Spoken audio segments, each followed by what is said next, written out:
So today we're exploring the story of Nephi and his family in the Book of Mormon. Okay. Specifically 1 Nephi 17, to see how their experience with faith and resilience can offer guidance for our own journeys. Yeah, you know what's remarkable about this story is that it's not just about surviving hardship, but about thriving in the face of it. Mm-hmm. Nephi and his family spent 8 years in the wilderness. Wow. 8 years. It's right there in 1 Nephi 17.4. 8 years is a long time. They faced incredible obstacles, yet their faith remained a constant source of strength. That is a long time to be wondering, what was it about their faith that allowed them to keep going for that long? Well, their commitment to God's commandments played a huge role. Okay. In the first few verses of 1 Nephi 17, we see that they believed obedience would bring blessings. Right. And this belief wasn't just a passive hope. It was an active force that shaped their actions and fueled their resilience. So it's not just about believing. It's about acting on that belief. Exactly. Their faith was a driving force propelling them forward, even when faced with seemingly insurmountable obstacles. I mean, think about it. They were literally traveling through a barren wilderness, yet they never lost sight of God's promises. Yeah, and it's interesting how even in their difficult circumstances, they were provided for. 1 Nephi 17.2 talks about how they lived on raw meat in the wilderness. Raw meat. And even then, the mothers were able to nourish their children. It speaks to the strength and resilience of the family unit and the idea that God provides for those who trust in him. Even when the provisions seem meager, Yeah. they found ways to sustain themselves. And then, of course, they eventually find Bountiful, this incredible land overflowing with fruit and honey, according to 1 Nephi 17.56. It's like they were rewarded for their unwavering faith. That's a powerful image of hope. Even after years of hardship, they were led to a place of abundance. But the story takes another turn when God instructs Nephi to build a ship, as we see in 1 Nephi 17.8. Imagine that, building a ship in the middle of the wilderness. A ship that must have seemed impossible. What was their reaction? Well, as you might expect, there was doubt and resistance. 1 Nephi 17.1722 tells us that Nephi's brothers started murmuring and complaining, questioning both his ability and their father's leadership. It's a human reaction when faced with a daunting task. We tend to focus on the limitations rather than the possibilities. It's that fear creeping in that voice that says, we can't do this. Exactly. But what's fascinating is how Nephi responds to that doubt. Instead of getting defensive or shutting them down, he reminds them of God's power and faithfulness. He doesn't engage with their negativity, but instead focuses on a higher perspective. He does this by recalling the Israelites' exodus from Egypt, a familiar story that illustrates God's ability to do the impossible. We see this exchange in 1 Nephi 17.2332. So he's appealing to their shared history, to those powerful moments when God intervened in extraordinary ways. He's reminding them of the parting of the Red Sea, the manna from heaven, all those incredible miracles that demonstrated God's power. Right. It's a powerful reminder that God can overcome any obstacle. And then comes that incredible statement of faith in 1 Nephi 17.5351, where Nephi declares that if God commanded him to do anything, even turn water into earth, it would be done. Those words are overflowing with conviction and trust. It's not just about believing in God. It's about aligning your will with his, surrendering to his plan. It's a powerful message of faith in action. Wow.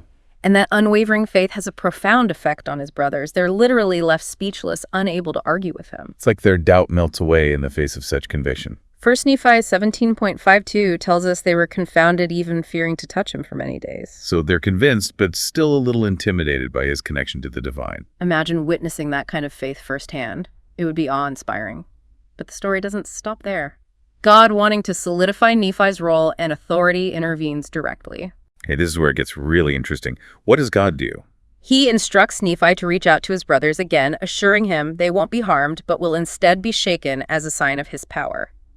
This is all in 1 Nephi 17.53. So a little divine intervention to remove any lingering doubts. Exactly. It's a powerful moment that demonstrates God's willingness to confirm his chosen servants and their message, and the result, 1 Nephi 17.54 tells us the Lord shakes them just as he promised. It's a physical manifestation of his power, leaving no room for interpretation. What a dramatic confirmation. How did Nephi's brothers react to this? They were overwhelmed with awe and finally acknowledged the Lord's presence with Nephi, realizing the source of his power, but then something really unexpected happens. What do you mean? Remember, they were completely awestruck by Nephi's connection to God in 1 Nephi 17.55. We see that they actually try to worship him. They wanted to worship their own brother. Yes, they were so overwhelmed by the experience that they fell down before him, ready to offer him worship. It speaks to the human tendency to sometimes misdirect our reference. But of course, Nephi wouldn't stand for that. Absolutely not. He immediately corrects them, reminding them that he is just a man, their brother. He redirects their worship to where it truly belongs, urging them to worship God and honor their parents. It's a beautiful moment of humility and clarity. He's essentially saying, don't focus on me and focus on the source of true power. Right. And he reminds them of the importance of family, of honoring their parents. It brings us back to the core values that underpin their journey: faith, family, and obedience to God. These are the principles that guide them through the wilderness. It's a powerful reminder that even amidst extraordinary experiences, we need to keep our focus on the divine. So, stepping back, what's the bigger takeaway from Nephi's story? What can we learn from his journey that we can apply to our own lives? Well, if we connect this to the bigger picture, it's about recognizing that challenges are inevitable. Okay. But how we respond to them defines our journey. Nephi's unwavering obedience, even when faced with seemingly impossible tasks, Right. shows us that with faith, we can not only endure trials, but grow from them. It's that idea of turning obstacles into opportunities for growth. Precisely. And it's not just about individual resilience. Remember, this is a family navigating the wilderness together. Right. Their collective faith, their willingness to support each other, played a huge role in their ability to overcome those challenges. There's a powerful message there about the strength we can find in unity and shared faith when times get tough. Absolutely. And it reminds us that even in the wilderness, there are moments of abundance and blessing if we keep our eyes open and our hearts faithful. So as we wrap up this exploration of 1 Nephi 17, a final thought for our listener. How can we cultivate that same unwavering faith that Nephi exemplified? How can we find that inner strength to face our own personal wilderness experiences, Yeah. big or small, Yeah. and emerge from them, not just surviving, but thriving? We'll leave you to ponder that. Yeah. It's like even when things are really hard, there's still good to be found. If you're looking for it. Right? If we have faith. So to close out our discussion today, I want to share a quick thought from verse 55, where it says, "And it came to pass that they did humble themselves again before the Lord." I like that. I think that's a really important reminder for all of us that no matter how strong our faith is, Right. there's always room for humility. Absolutely. We need to be willing to acknowledge our own weaknesses and rely on a higher power for strength. It's a journey, you know, It's a journey. and we're all learning and growing along the way.